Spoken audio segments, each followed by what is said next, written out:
What's up, y'all know who it is. Your boy JP here, hoping to make your install life a whole lot easier. I know y'all probably thought I forgot about the box. I didn't forget. I was actually waiting on a very special piece, and all the pieces are in. So what we're going to do is we're going to put the acrylic window back in, and we're going to go ahead and put the LED lights in. We're going to get the sub mounted. We're going to get the wires ran to the side. We're going to put on the terminal cup.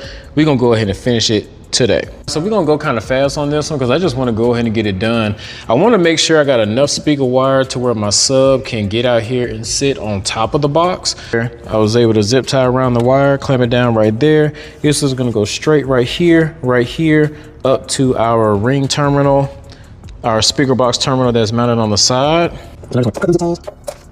Right there. All right, so my boy Brandon, who makes good LED 3D printed products, he sent me this LED strip, perfect size for the box, literally going all the way up there across the back part. So you're not going to see any lights from the actual window part, but you'll be able to see all the glow.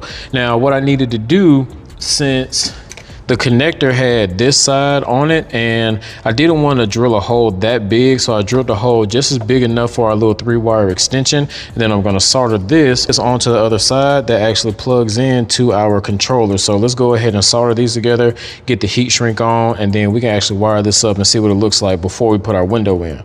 We're going to be using our Martin Tool Company soldering iron.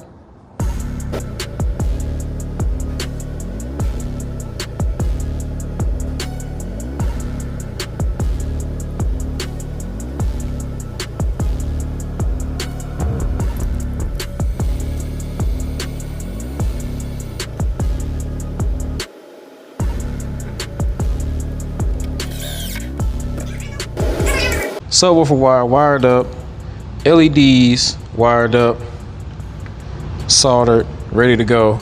Now for the best part.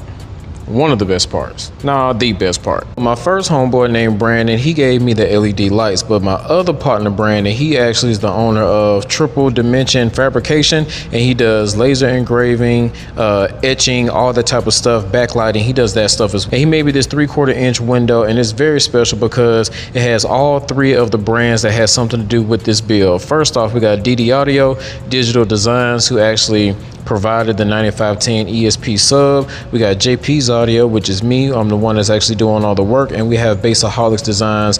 They're the ones who provided the box design. So this right here is some window sealer by Second Skin. We did partner with Second Skin on a number of projects, this build and the Corvette that we will be showcasing here in a little bit. But what we're going to do is we're going to actually take this and go on the back side of this acrylic window. The good part about this being white on the back is that if we take a little bit of this window seal, we could put our window seal part all on the back part of the window, but then when we screw it in from the front, you do not see it. And that's the reason why we went with the white. We're going to pre-drill all the holes first, then we're going to go back and get our Second Skin window sealer, put it on the back side, then come in here and bolt everything up. All right, so what I did is a little quick pre-drill. I didn't want to drill all the way through and risk damaging the plexi, so I just kind of hit it a couple times so I know where these holes should go. Now we're going to drill it all the way through.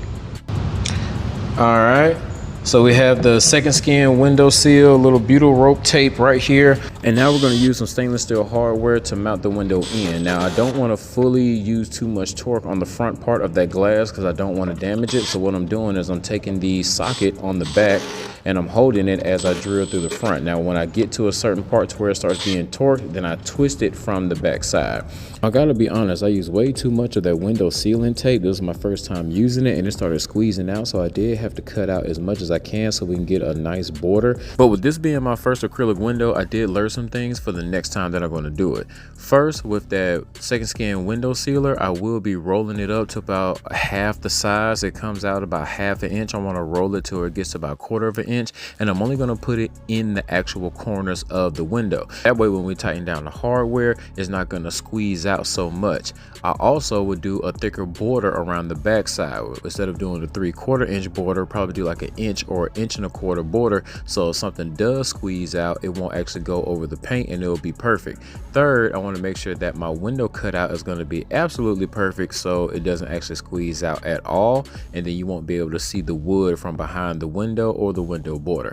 Other than that, this is what it looks like with the lights being on the inside. I think it actually came out extremely good for my first time doing an acrylic window. But I do want to address one thing, and that's the pocket holes. A lot of people were actually upset with me and calling me a hack, saying I can't build a proper enclosure because the pocket holes are seen and I got an acrylic window. First of all, this is my box, not yours. I actually like the way that pocket holes look, which is why I didn't fill them in. Now, do they make pocket hole fillers? Yes, they do. Are they cheap? Yes, it is. Will it make it an even more cleaner look? Yes, it would. All those points are valid. But just because I like something and you don't like something doesn't mean that this box is built poorly. Now, if you don't like it, then that's your opinion, and that's valid as well. But I don't care that you don't like it, but it shouldn't upset you that much that I do like something that you don't like. Now, if we put power to this sub and the box fall apart, then yeah, I'll agree with you that it was built poorly. But just because you don't like how it looked doesn't mean that it was built poorly. And just because you go to 20 of my videos and try to say the exact same thing to get people to agree with you does not prove your point. It is what it is, bro. And if you don't like it, I still love it. And I still hope you have a blessed day. Peace.